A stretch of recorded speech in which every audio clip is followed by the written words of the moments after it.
ప్రేమ కొరకు చచ్చిపోతా ఉన్నారు లోకంలో. లోకంలో కనబడే ప్రేమంతా ఏంటి చెప్పండి? ప్రేమ కొరకైనటువంటి ఆకలి దప్పులతో ఉంది లోకం. ఎవరైనా నన్ను ప్రేమిస్తే బాగుండు. Lust or selfish love.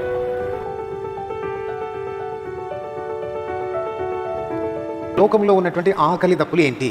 దేని కొరకు స్టార్వింగ్ ఉంది లోకంలో అంటే మొట్టమొదట ప్రేమ కొరకైనటువంటి స్టార్వింగ్ ఉంది కదా. లోకంలో కనబడే ప్రేమంతా ఏంటి చెప్పండి?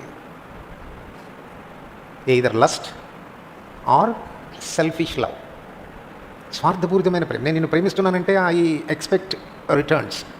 నీ వల్ల మళ్ళీ నాకేమొస్తుంది కదా. మన బుద్ధి ఎంత ఎట్లా ఉంటుంది చెప్పు? ఈత గింజ ఇచ్చి తాటి గింజలు లాక్కుంటామంట. ఈత గింజ ఇచ్చి తాటి గింజలు లాక్కుంటాం.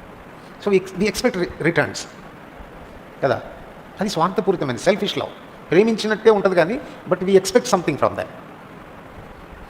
రెండవది ప్రేమ అని చెప్తాం కానీ అది ప్రేమ కాదు, లస్ట్.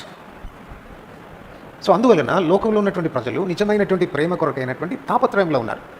మీరు చూడండి, నిజంగా మనల్ని ఎవరన్నా ప్రేమిస్తున్నారు, నిస్వార్థమైన ప్రేమతో ప్రేమిస్తున్నారు, పవిత్రమైన ప్రేమతో ప్రేమిస్తున్నారు అన్నది కానీ మనకు తెలిస్తే ఎంత సాటిస్ఫాక్షన్ ఇస్తుంది కదా. అది ఎంత తృప్తిని ఇస్తుంది కదా.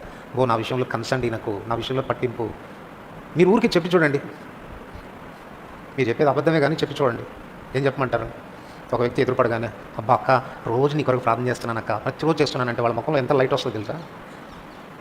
అని ఇంత ఆలోచిస్తున్నావా నన్ను గురించి?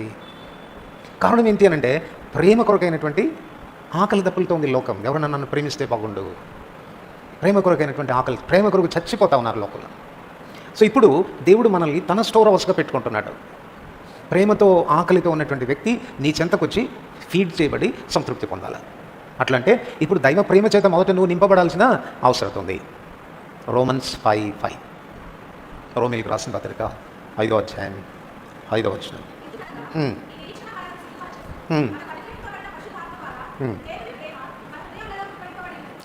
ఇప్పుడు చెప్పండి, ఏది కుమ్మరిస్తున్నాడంటే దేవుడు మన హృదయాల మొదట? దేవుని ప్రేమ అంటే, దేవుని ప్రేమ అంటే అగాపే ప్రేమ. అగాపే ప్రేమ అంటే love gives. Love won't take. True love it gives.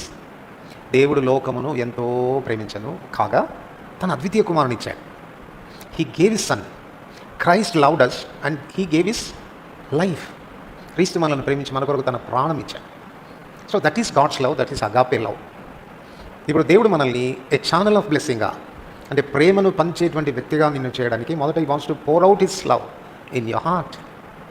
చెప్పండి, ఎంత మనం పోయించుకున్నాం? ఆయనేమో కుమ్మరించాలనుకుంటున్నాడు, but we don't have any room కదా. నేనేమంటానంటే he wants to pour out his love in our hearts, but there is no room. ఇప్పుడు ఈశ్వరం అంటాడు, నేను పోస్తాను అంటే హృదయంలో చూడలేదు. ఎందుకంటే పనికి మాలిందంతా నింపుకొని ఉన్నాం ఆల్రెడీ. No place. సో అందువలన దేవుని చేత నింపబడాలి అన్నప్పుడు ఏం చేయాలి? We have to empty our heart. కానిది, చెత్తది, పనికి మాలిందంతా కూడా మన హృదయాల నుంచి తొలగించుకొని ప్లేస్ చేసుకుంటే ప్రభు ఏం చేస్తాడు? He pours his love in us. So మనం చెక్ చేసుకోవచ్చు, మన ప్రేమ నిజమైన ప్రేమనా? ఎవరినన్నా మనం పలకరిస్తున్నాం ప్రేమతో, is it a true love? ఎవరికైనా ఏదైనా సహాయం చేస్తున్నాం, is it a true love? మన కాన్షియస్కి అర్థమైపోతుంది కదా. I'm not expecting any returns.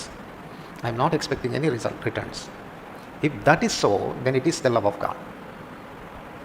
ఆ ప్రేమ చేత నింపబడాలి.